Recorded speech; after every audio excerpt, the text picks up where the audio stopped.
Right, good morning, councillors. Welcome to councillors, officers and members of the public. A reminder, please switch off your mobile phones to silent. There are members of the public press attending this meeting virtually. Can I please ask those attending virtually to switch off your microphone to avoid any disruption during the meeting. The meeting is being recorded and will be available in due course on the council's YouTube channel. A reminder to councillors, please don't use first names, please use councillor names.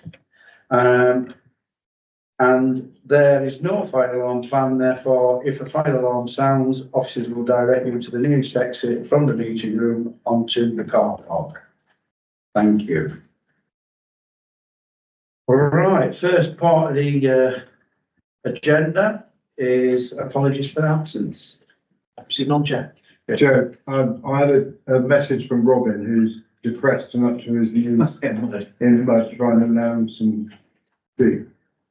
So he didn't get to make it.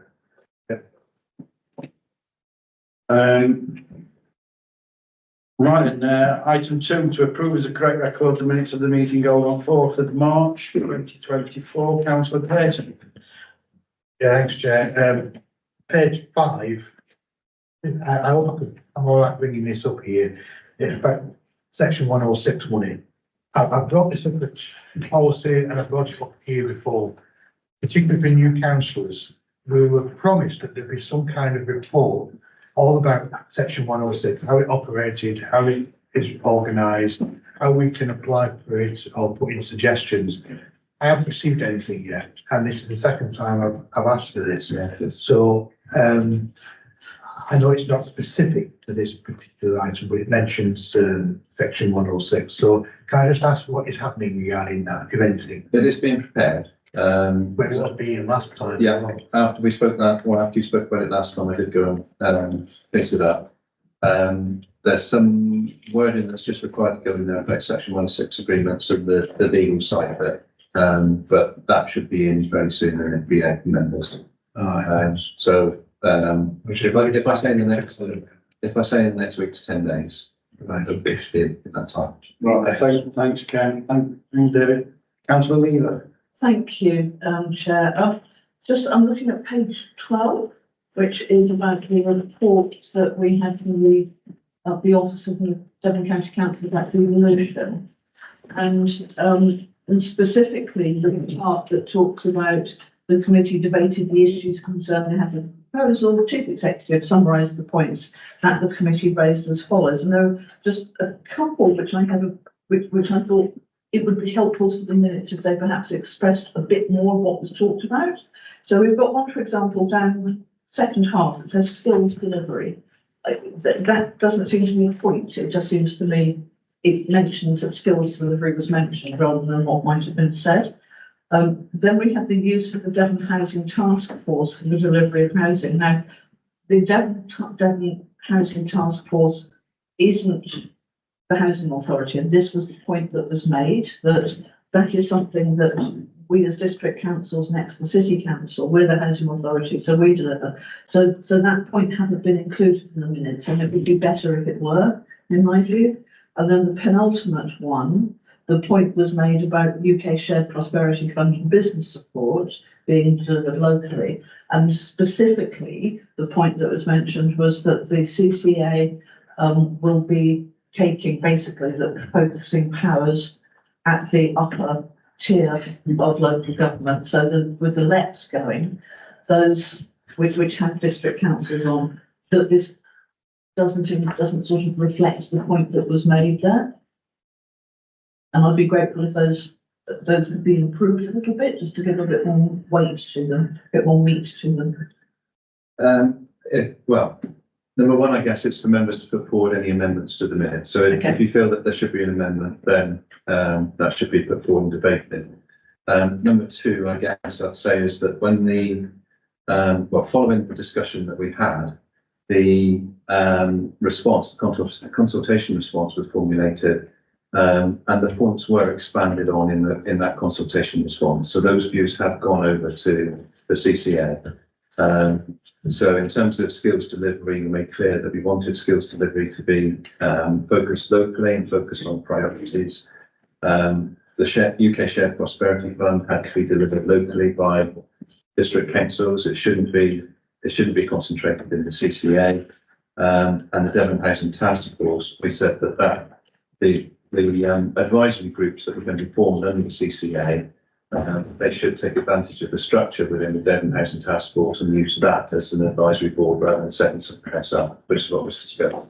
Chair, can I come back on that, please? Yeah. Okay, so I'd like to, thank you for that, Can we call you by your name or do we have to call you by your office and role? No, you can call me by my name. That's fine. Mr. Miles will be fine. Mr. Miles, thank you. I don't want to get it wrong. So, in terms of, thank you for that information. And it's really fair that those points went into the consultation. However, the point about the housing, the Devon Housing Task Force is the point was specifically made that it is not a housing authority and that district councils are the housing authorities. So I would like to propose a motion that on the bullet point, which is not 1, 2, 3, 4, 5, that an amendment, an additional number of words go in there. I don't even know what the use of Devon Housing Task Force for delivery of housing means, because it's got no verb really apart from being used. So I would like to add the words, the use is wrong, isn't it? So, I mean, I would want to take out the word use or the advice of, or in fact, I think I'd rather change that whole line too. We note the existence of the Devon Housing Task Force and its advisory role. But the point was raised that we were concerned that actually they're not the housing authority, they're not set up for delivery. Again, just on the general point, I don't think it was ever suggested that they've been set up as a housing authority. No, I know, but it's talking here about the use of the Devon Housing Task Force for the delivery of housing. They don't deliver housing. Yeah, I appreciate that could be a bit ambiguous. I think that the point that was being made was that the Devon Housing Task Force should be the group that forms the advisory body under the CCA rather than setting up another housing group. Well, probably then that needs to be reflected in the minutes and not something like this that doesn't make any sense, and perhaps you'll be able to come up with some wording. Yeah, well, if members are happy with that wording, then we can add But that in. it needs to specifically identify that it doesn't do delivery, it's the housing authorities which Well, actually do the delivery. Using that wording that I've just expressed would remove that, Okay. where it says back delivery. But if And- members are happy with that, if that was what was said at the meeting, then they can. Yeah, because these reflect what happened at the meeting. Yes, which is exactly why I'm raising it, because it was studied in meeting, it's not reflected in the minutes. And indeed, if I may, the penultimate point about mention of the shared UK prosperity fund and business support being delivered locally. Again, the point was made, was I made the point that actually the CCA is not reflective of the economic development functions that we have at district, which are of course discretionary, and that with the demise of the LEP, that focuses that function at the upper level and doesn't include districts in the same way. Yeah. And I would like to propose that there is an amendment to make that point clear too, because it's quite important. Well, those points were certainly discussed. If I can just add that, obviously the minutes aren't a verbatim record of what Yeah. was said. But it's the point. It is an attempt to summarise the detailed discussions that took place on a whole range of issues relating to devolution. But certainly the point that was being made at the meeting was that UK Shared Prosperity Fund shouldn't be administered by the CCA, it should be administered by District Council. But specifically the point about the economic development element of the work that we do at districts and the importance of that in terms of placemaking. Yeah. And the demise of the LEP and the focusing of those powers at the upper tier authority were specifically mentioned, and I would like an amendment that makes that clear within the minutes. So can we say, Mr. Miles, that you'll look at that? It's all been recorded. It's available on the council's YouTube channel, the last meeting. So whatever was said there, just make sure it's reflected in minutes on those points specifically raised. by councillor Weaver. But with respect, Councillor. with respect, we have submitted a consultation to the devolution, and that's should take that on board, which I think it does. But so do the minutes need to. Yeah, thank you. Right, all those in favour of those amendments? Great. That's unanimous. All those in favour of accepting the minutes? Yeah. Thank you very much. That was proposed by councillor Ricky Knight, seconded by councillor Clare. Yes. Item 5, to agree the agenda between part A and part B. There's no part B, so we don't have to do that one. So we'll just go straight and carry on with part A, which is item 6, which is notice of motion, which was referred to this committee from council on the 17th of January 2024. Mr. Miles to report. Chair, sorry, a point of information, is that okay? Yeah, councillor. I wasn't at that meeting. I wondered why it was referred to SNR and not just, sorry, why was it referred to? So it's referred to SNR because it comes under this committee's remit. Yes. And it was told that we needed a bit more investigation in what resources it would need from the council. Thank you. That's nice. Thank you, Chair. Yeah, if I recall correctly, the motion was put forward by councillor Wilson, and is as is written on the paperwork. Just looking at some of the points made in the resolution. First one is to join the City of Sanctuary Local Authority Network. There is a network set up, which local authorities or some local authorities have joined. I think around 60 local authorities have joined across the country. At various levels, if you like, in the local authority hierarchy. So some town and parish councils, some district councils and some unitary authorities have joined, with around 60 in total. The network itself, I think, is intended to provide a sort of shared resource for local authorities to sort of pool ideas, pool experiences around refugee resettlement, and the various resettlement schemes that the government have got in place. We already have networks that we work with locally and regionally. If members decide that they'd like to join this particular network, that's fine, we can do so. But at this stage, I'm not sure really what further information we would gain from that network that we don't gain already from the other informal networks that we have in place. But that's something we can look at. The second one was about working to implement the City of Sanctuary pledges. Just looking at the website of the City of Sanctuary charity, the pledge that they refer to, and I think this is the one that we're being asked to sign up to, is that we support the City of Sanctuary vision that the UK will be a welcoming place of safety for all, and proud to offer sanctuary to people fleeing violence and persecution.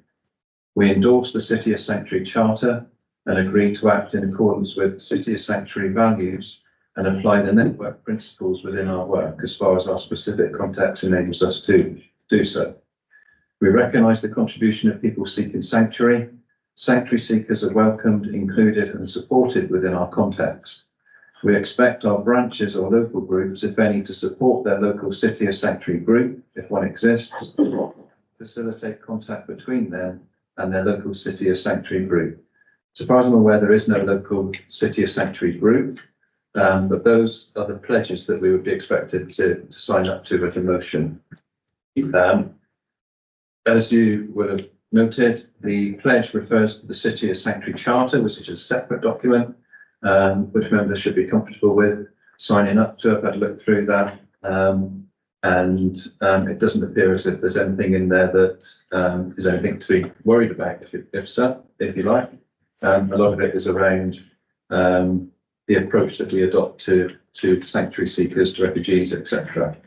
The other part of the motion is around considering working towards the full City of Sanctuary Award. And I must admit, this is where it gets a little bit uncertain because looking at the website again, there are 12 local authorities, I think, that have achieved the award status, going back over the last 4 years, I think it is. And there is a set of minimum criteria and a set of overarching objectives as well that go with applying for the award.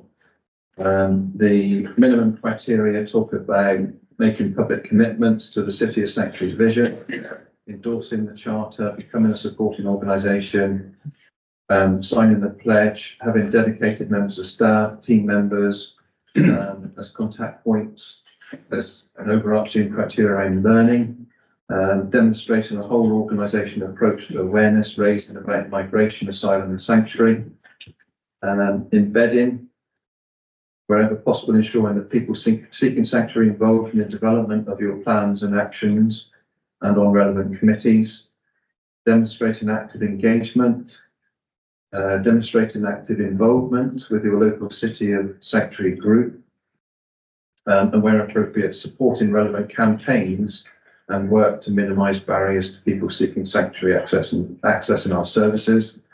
Another overarching criteria is about sharing, so using our website, social media and other channels to celebrate your sanctuary initiatives and commitment to a culture of welcome, and demonstrating a commitment to sharing learning with other similar organisations in your area and around the UK.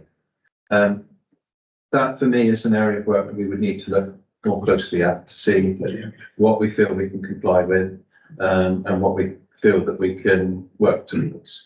Having dedicated members of staff in relation to City of Sanctuary might be an issue resource wise. We do have members of staff already that are working on refugee resettlement and the various resettlement schemes that the government put in place, and we need to see how that fits in with it. The last part of the motion is about acknowledging the contribution of refugees and people seeking sanctuary in North Devon, and that's for members to debate and decide upon. I would say, going back to the award bit, please note that it doesn't say, yes, we must go for the award. It talks about considering working towards the full award. So we would need to consider that, I think, in implementing to. So for me, we are doing this already. I mean, we've got Pickwell Foundation and this council works really close with who are top of their game. There's nothing in this, what I've heard you just say, that we're not doing. We are doing this as a council already. And you know, a small council like North Devon, it's there. It might, you know, I'll open up for debate. I've got Councillor Crabb and Councillor Masco. Thank you, Chair. The North Devon group is on the City of Sanctuary's website, although it does say you've got to contact their regional representative if you want to speak to them. So there is a group. I suspect it's probably a subset of the organisation you just mentioned, I imagine. I think what you were probably drifting at is the fact that it's relatively non-controversial. Possibly, I don't know. But what the chief executive just read out, which was, there's some word in there that was a little bit considered, we're sort of signing up to a document which may well be at the other end, it may be a live document. So at the moment, it might say everything's wonderful, we want fluffy bunny rabbits. And then the minute you sign up to it, there's nothing to say that they can't turn it into some sort of nuclear war thing. I'm not suggesting that would happen, I'm just suggesting those are the possibilities. I take Ben's point that it's a consideration, but that particular item on the agenda, on the motion, I was particularly concerned about, was it item 4 or whatever? That's mine. Right, yeah. So to summarise that, Councillor Crabb, I said both, Councillor Crabb, is basically the number 3 you're on about would be the signing up to the City of Sanctuary Award. Yeah. What that involves, yeah, okay. Councillor Masco? Thank you, Chair. I feel that you made a good point. We already do all of this and we do it very well. And I think we should be proud of what we achieve as a council. And is this going to just create more work for our officers and have cost implications where we're actually doing the job? Do we need to be validated by somebody else to So, you know, I don't know, I've never had any concerns about the work that you do within this field, and do you need validation from another organisation? I think whether we need validation from another organisation is down to members. I don't personally feel that we do, because I think the work that we are doing with the various resettlement groups is really good, as you say. I mean, we are very active in that area, I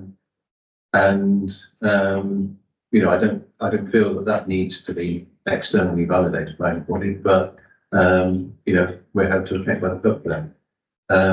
But in relation to this, as to whether it will involve any further work, I don't know is the honest answer. If you look at the website, it does talk about introducing strategies around sanctuary, and a lot of local authorities have developed strategies, a strategy for Bradford District, Lewisham, and some of the other authorities as well, Newcastle City of Sanctuary Council strategy. We don't have that in place. So if signing up for this involves us doing those strategies and policies in place, then yes, it does involve extra budget. But that's something we can explore. It's unclear from the website whether you need these policies and strategies to get the award, and I'm not sure about that. Councillor Prowse actually was the first councillor. Yeah, I hear people's doubts about this, but this is really about giving comfort and actually showing some commitment to the, a public commitment. And I can't see, I think Councillor Wilson has sent an email to us all over the weekend about, and she accepts that the one part of it that we've been talking about could be resource hungry.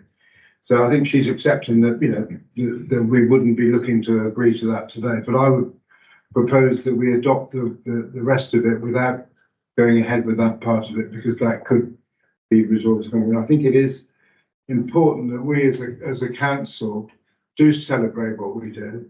When you think about, North Devon is in purely English terms, from years and years ago, has welcomed people from all over the country. People have moved down here all the time. So we are used to welcoming people into the community. And I think the way that the organisations that work in partnership with us, as well as our officers, done a fantastic job. And what we're really doing is saying we're signing up to this to celebrate our work rather than to ask for it to be validated. I look at it in a more positive note, perhaps, than some others do.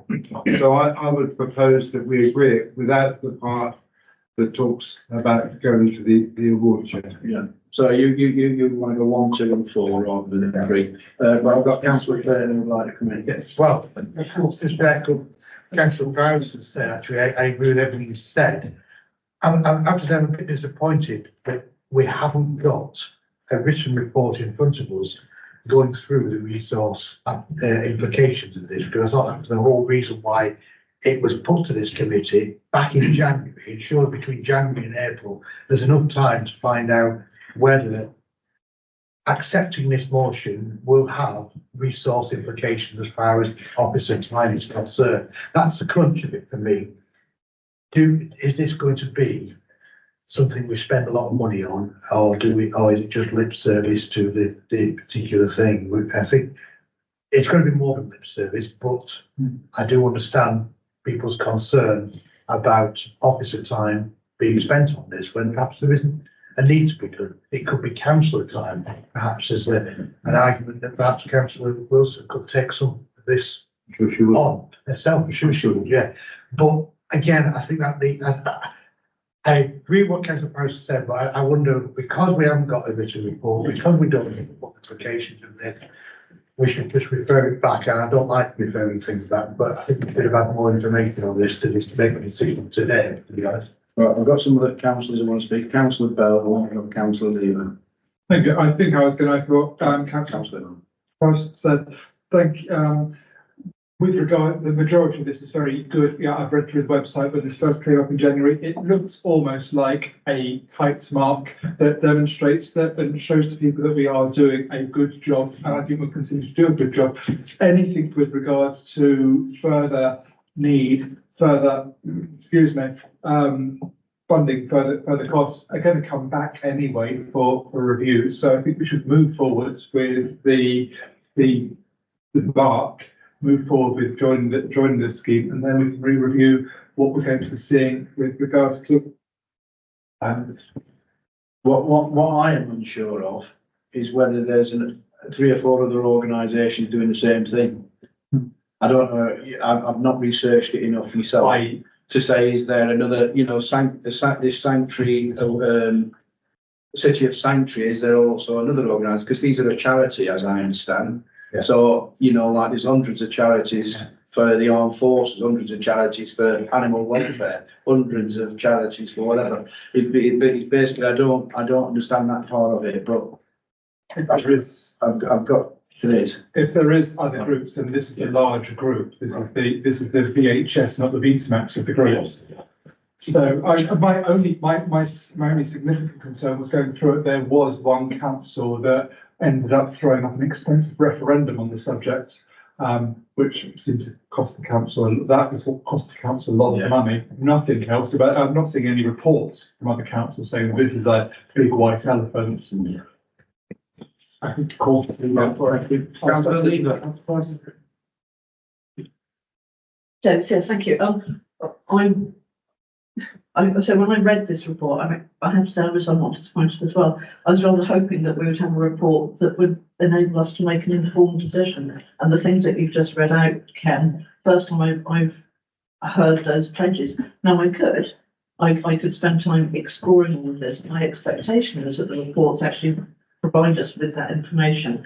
So I am extremely disappointed, and I don't understand why this report. I mean, I don't want to get picky about the layout of the report, but effectively what we've got is the motion which was brought to council on 17th of January, with one sentence added at the top to consider the following motion referred by council on the 17th of January. I don't understand how we are supposed to be able to make an informed decision about this. We already do some really good work with people who come to this part of Devon. And my preference would be, rather than trying to make a bit of a decision on the basis of a report which doesn't give us that information to be able to make an informed decision, that we defer it so that we can actually have that information provided to us. Because, if we're going to do something well, let's do it well. Not do it on the basis of, well, someone's read a bit of this and someone's got a bit of that. Let's do it properly and let's do it well. So I would like to propose an amendment to the motion, which is that we defer this until the next strategy and resources, so we can have a proper report that identifies what those potential choices are and identifies all the stuff that you read out about, even what the pledges are, because it's just not clear from here. Thank you. We've got Councillor Nye. Thank you, Chair. I must admit naively, when we putting this together, this motion together, I was not expecting it to be controversial. Wiser now. The reason why I didn't think it was going to be controversial, because really it was just tapping into everything this council does so well already. And my colleague mentioned the idea of a kite mark. That's one more thing we do well as certified here by City of Sanctuary. Ironically, I submitted a motion, crikey, 12 years ago to Barnstaple Town Council on this. And we spent most of the time discussing how on earth can Barnstaple be a city sanctuary. We didn't go down the road of worrying about resource allocation. And I personally am not concerned that much about resource implications for this council either, because we already do it. So many of our officers are already deeply involved with resettlement, with Chibnall, with the Afghanis, and with Pickwell. And obviously, my colleague Sarah Wilson would have to not be involved in any decision that which she can't be honest, and I'm anyway, but she can for council, but she'll step back from that because of her commitment to that, which we're all on side for. It's not as though this issue of accepting refugees into our communities, into this country, is not evolving positively. If anything, it's going backwards with the rise of certain political parties which are concentrating on this very issue as being one we must send them off to Rwanda, etc. You know the points I'm making here. It's something we have to be constantly vigilant about. And I think this sets our commitment to these very issues. With regard item 3, I don't know what's going to happen from now on. None of us do, but in a few minutes we will. With regard item 3, I would have thought that working towards, it says it all for us. It's working towards that. Doesn't mean we have to sign up for it. And so I'll sit back for a moment on that. I might come back. Depends how we debate in terms of secretary. Councillor Davies, right, and then I've got Councillor Knight. I'll just sitting here listening to all the arguments and conversations. I think I'm going to have to second Councillor Caroline Lever's amendment that I think should be deferred and a little bit more information brought back to us about resources, etc. I just don't think there's quite enough information there, personally. Yes, Mr. Miles? Can I just comment on the issue regarding the report and the resources? I'll go back to what I said originally. Item 3 on the motion says about considering working towards the City of Sanctuary Award. It doesn't say let's go for the City of Sanctuary Award. So what I was saying earlier was that if that motion is passed, then we would have to do some work to see what resources we need to put to it and what implications it has. That's the reason why you don't have a full report now saying these are all the resources, because we don't know what they are at the moment. The other parts of the motion, as far as I can see, don't include any resource implications. It's a matter for members as to whether they sign up to it or not. It's a simple start chain. Councillor Clark? Very, very quickly, Chair. I take Councillor Knight's point, but I mean, I've got no idea how many pages on their website, but I'm guessing here at 273. I've just made that number up, I'll be frank. But if you just say that we are just going to, I think option 2 says we are going to implement all this, that, and you don't know what's in those 273 pages. I imagine they aren't controversial. I hope they're not controversial. This is very carefully, we have to carefully minute this, because I very rarely support officers. But on this particular occasion, the council involved has sent this through the council and has then asked for it, or it's ended up being brought here. Then if it's something that you want this council to do, then I think a great deal of that, and I think Ken's picked up on the fact that if it does involve a fortune and more effort, then you would have to have a full report. But at the moment, this is fluffy bunny rabbits. Do you want fluffy bunny rabbits or no? And do you think there's a wolf behind the fluffy bunny rabbit? That's the problem. We need more information. So what's been said by Mr. Miles in point 3 is that because it's considerably working towards, so if we did pass that, then the officers would go away and do it. Is this motion the first time he's come to this committee? Yeah, well, that's what I'm saying. I would not be in favour of officers spending a lot of time on number 3 until at least we've nailed down 1, 2 and 4, because I think option 3 is going too far. Yeah. It's not in the proposition. Councillor Lane, which was Malcolm Browse's. It's not in there. Sorry. Thank you, Chairman. Like Ken said, and yourself as the leader, basically at the end of the day, we've got a network in place, which is working very well for this authority. And the reality is, do we need to actually create more work on this motion? And I believe not, in accordance with you. We've been probably led down a garden path, so I would leave it as it is, because quite honest with you, this started done very well with refugees and assisting people locally, and question whether we actually need to go any further than that. Anyone else wanted to speak? In reference to Councillor Sarah Wilson's email she sent out, she does point out that going on to the next stage, becoming accredited as a council of sanctuary, this obviously would involve staff capacity, which is why I'm asking for it to be considered and scoped out first, which I thought we will be getting today, how much time that would involve and what. I can't make a judgment on this. I mean, I'm all in favour of the actual sentiments behind it. I do think, as Councillor Lever said, we need more information just to scope out how much of this is needed, and whether that could be done by Councillor councillors themselves. So I think we should take on board councillor Lever's suggestion of referring this back. We'll have a vote on that for more information. Mr. Miles. I think you've got two motions, Chair. Councillor Price put forward the motion of accepting this motion, excluding item 3. I'm not sure if that's seconded or not. Seconded it. So seconded by councillor Bell. And then you've got an amendment, which is to defer it, which was definitely seconded. So you take the amendment, Vice Chair.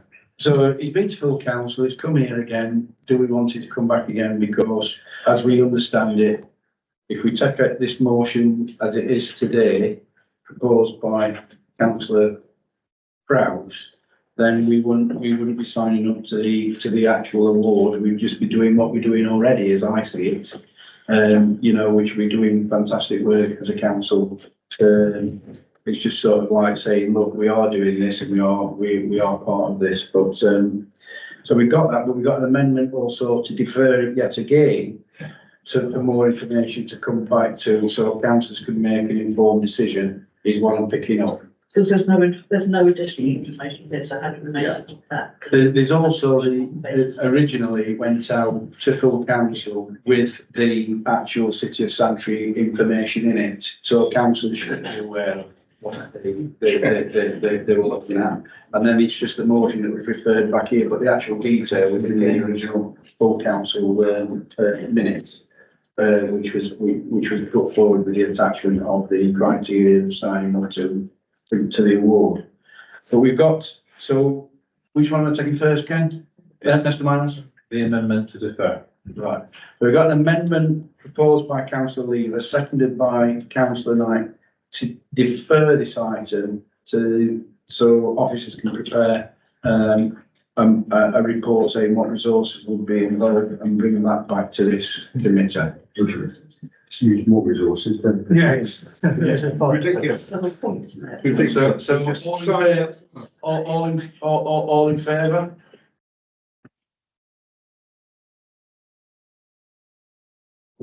All those against?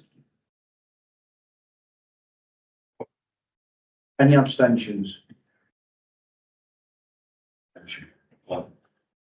So that is that amendment stands? No, it was 4 all, wasn't it? 4, 5, it's 5. Oh, 4, 5, sorry. So, that was 5 against, was it? Yeah. Yeah, so that. No, amendment- let's do that again. All those in favour of the deferred?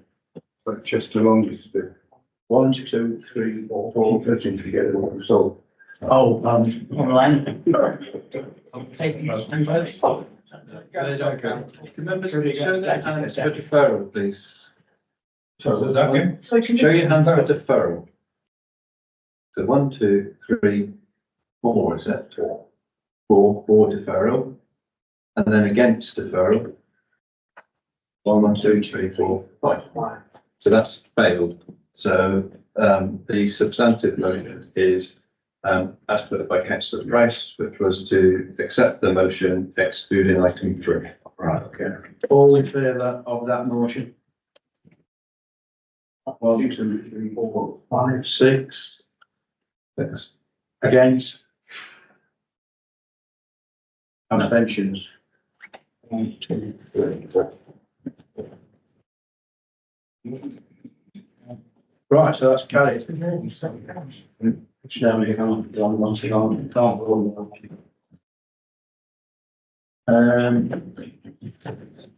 Right, thanks for that, members. Next one is item 7, which is the 361 Energy CIC contract at pages 17 to 28. And it's report by the service lead, private sector housing. Welcome. Good morning, Chair. Good morning.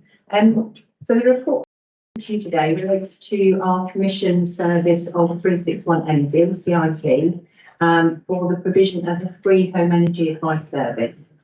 So I would firstly just provide you a quick overview of the service that's been in operation since October 2021. And then secondly, I'd like to seek approval to enter into a revised contract from October 2024.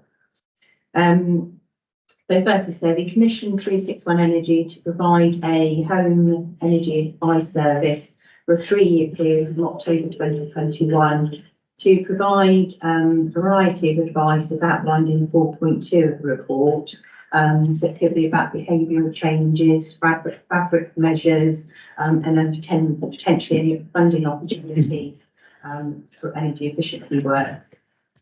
So we targeted obviously a set of households, and that's outlined in 4.2 of the report. So primarily we were looking at applicants that were applying for a disabled facilities grant. We would obviously contact them and obviously in receiving this free service. And the majority of applicants did sign up to the service. The other households, we did have more difficulty in persuading them to receive the service. So obviously we will be looking at that if we proceed with a further contract. So there was a total of 272 households have been assisted, and it's estimated that the benefits for those households is around £158,000. So the financial gains from a variety of outputs could be that income maximisation, behavioural change, referrals to the household support fund, and any other energy efficiency works. So in addition to the financial benefits, I think it's important to raise that households also received kind of a more holistic approach as well about other options. They could receive a referral to the fire service for their free safety checks, added to the priority service register, and other organisations referrals that could be for white goods, etc. So the client actually does receive a very holistic approach. So whilst obviously acknowledging that we didn't necessarily reach our target for 200 households per year, this is obviously down to, say, a variety of issues internally, obviously with our housing options teams, obviously say clients are actually wanting this service. Some of them already received the service, either that they'd already contacted 361 or they had the support through their own landlord. So whilst, there was a target, actually for various reasons, obviously we weren't able to achieve that. But I think obviously the service itself has been hugely beneficial for clients, and we've received so many kind of compliments about the service and how grateful they are. One lady particularly was in floods of tears saying how grateful she was for the service. So moving on, also say we'd like to enter into another contract with 361 Energy from October of this year. And my report at 4.5 outlines how we obviously aim to increase participation. And the new contract won't actually have a target of households because, as I say, it's not up to 361 to find the households, it's up to us. So we will obviously be meeting with our housing options team and other colleagues across customer services, our private sector team, to ensure that we promote the service. And obviously we engage obviously with the appropriate households to ensure that they receive this service. And it may be that we have an opt-out service as opposed to an opt-in, as we do at the moment. But obviously all the outputs will be monitored by our private sector housing officer. To say we believe it is meeting the needs of our residents. So the revised contract, so we're looking to run for a further 3 years from October this year, an increased cost of 24,000 per year. Happy to provide any clarification or any answer. But first of all, I've read the report and it's a very good report. I think it delivers for this council a good rate of return for our investment. And like you say, it's all about the holistic parts that come with the work that you do. You mentioned a couple around like the fire service, the white goods, looking at really people's finances and trying to sort of to give them advice and and budgeting advice. For me, I personally speaking, I think it's positive work. But I'll ask any members to come forward. Councillor Ricky Nana. Thank you, Chair. I must admit, I didn't know that it was up to us to find the houses at 200. I thought they did that work themselves, but nonetheless, and I think it's great. I'm totally in support of it because 361, a bit like Pickwell, an extraordinary local grassroots emergence into a very efficient and very successful CIC. And as such, I just think that working with that, well, we work with Pickwell, we work with 361. It's exactly what we should be and are doing so well. So thank you for that report. Councillor Lieber and Councillor Lane and then Councillor. Thank you, Chair. I'd just like to thank you for the report, which has got all sorts of information. As I was going through, I was making notes, and one which came up for me particularly was about care leavers. And I was really pleased that later on in the report, I then found that care leavers was included. So I think this is a really good report. Energy 361 are a well-known and well-run organisation that does helpful, practical work with people who actually really benefit from it. And the figures there, it's really great to have that impact, put in such clear terms for us. So I'd like to propose that we approve this and that we go ahead and extend all the various the recommendations in the report. Yeah. I've got other councillors who just want to speak. Councillor Lane. Thank you, Chairman. Is there any other companies which actually provide the works or the service? Because you doing away with procurement on this, basically on this in this instance. And basically, it is not actually a free service because you're actually paying on the contract to carry out the service. So the service to the client is free. So obviously, so we're paying obviously for the service, but obviously for the household it is free. Yeah. In relation to other contractors, there are other community energy groups that work across Devon, so they provide similar service across the Devon, and they do work collaboratively together. But yes, acknowledge obviously that we haven't gone out obviously to procurement. It's seen as a private scheme. As I say, we work obviously closely with the local company. Chairman, my view is actually you should go into procurement. You've got 6 months more to actually before you enter into any contract. If you go through procurement, that will actually cover it. It's on the face of it, it's good. It's a good service, okay. But the reality is, because they was going to provide 200 a year, which they didn't. It's actually about over 2 years they provided service for 191 households over 2 years. And the reality is, if you actually look at the figures, and that's why I'm saying you will go to procurement and actually see whether you can get a better service. Because looking at 4.41. For the first 6 months, she provided 45 households. For the 12 months afterwards, which is 4.42, you provided 118 households. But then if you look at 4.43, over the 9 months period, it actually dropped off. You only actually provided 42 properties, which is quite low. So the service actually dropped off there.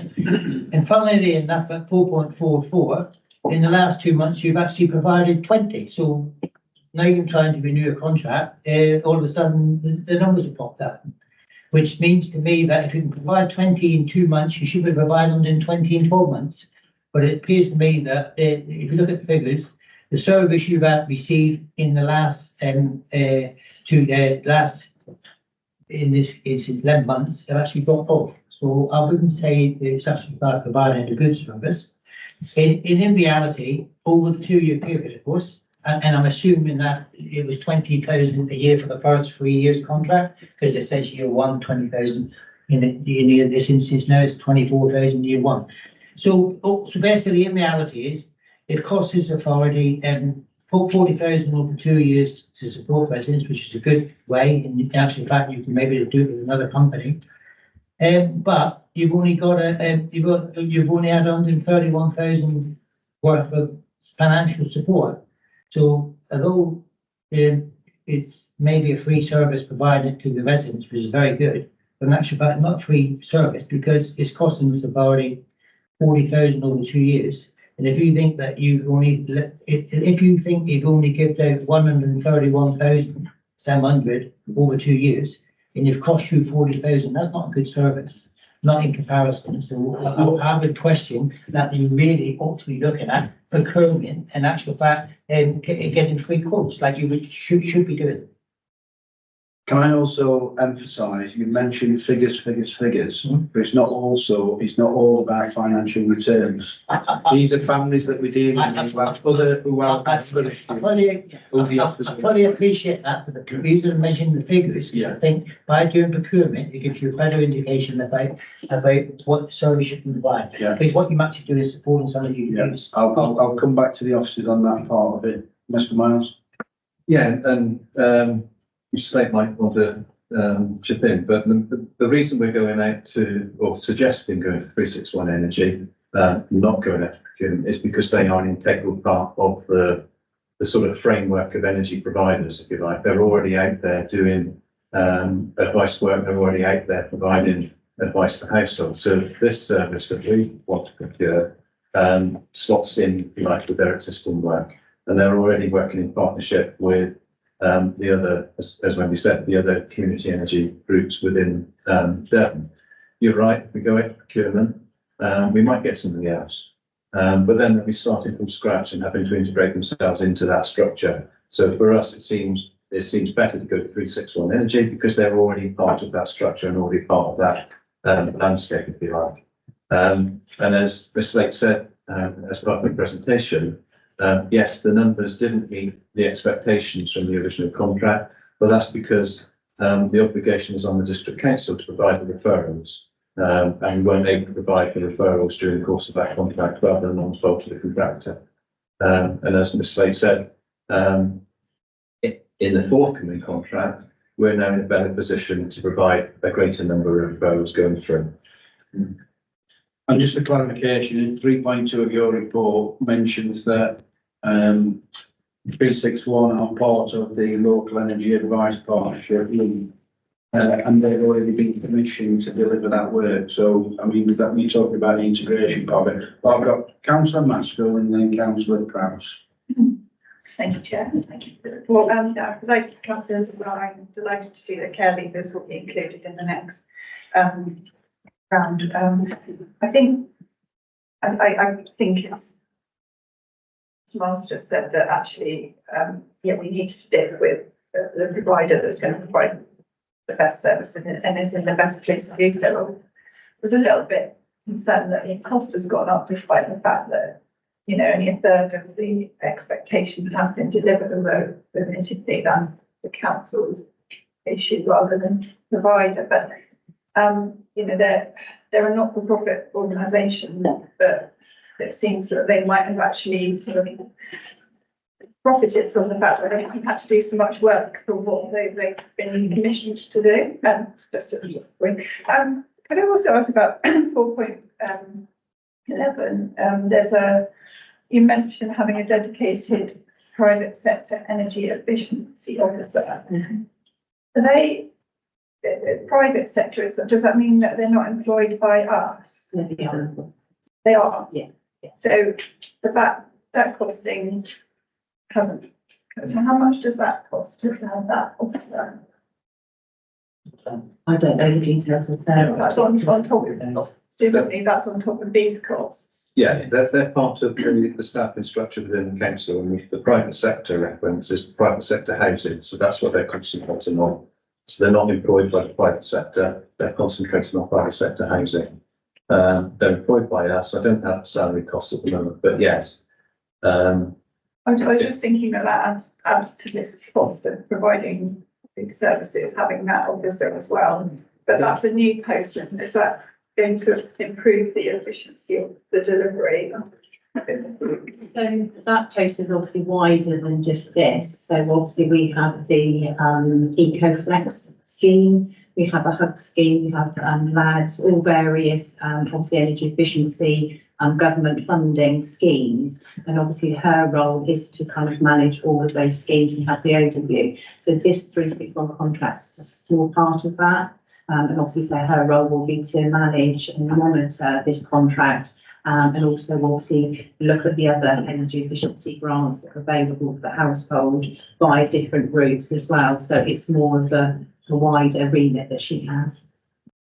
And are you confident that we will see the better use in the next 3 years, but what's better? Yes, as I say, we will be having discussions also say with our private sector team, our housing options team, our customer services team.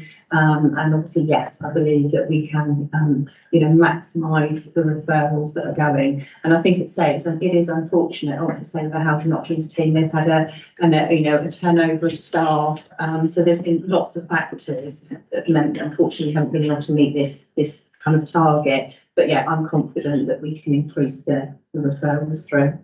So I have got a proposal from Councillor Lever, seconded by Councillor Knight, but Councillor Prowse would like to see it. Yeah, Chair, I just think the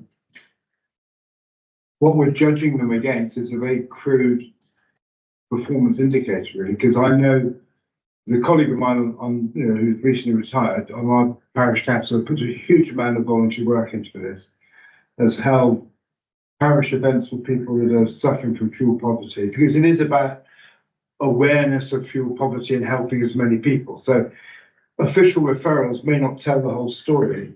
They've also been involved, as Wendy knows, in landlord awareness events and this sort of thing. So it's a broader picture. The £20,000 a year is an absolute pittance compared with the amount of work that goes in. I bet if you work out how much it is an hour, it's down to pence, not pounds. So I think let's look at the thing in the round. I think they're a fantastic organisation. I say it's most of the people that work from day to day to do it on a voluntary basis. And I wonder whether we've got our performance indicator right, because that should be the centre of this report. What should be the centre of this report is the impact they've had over the last 2 or 3 years. Everybody knows who 361 Energy are, and if they don't, then it's partly our fault, not just theirs. So I think, what we should do is to say, not just look at 361 Energy, but look at our own performance as well and make sure that the partnership is more fruitful perhaps in the future. But I think 361 have intervened at an incredibly good level for the amount of resource that we've put into the Chair. Thank you. Councillor Lever.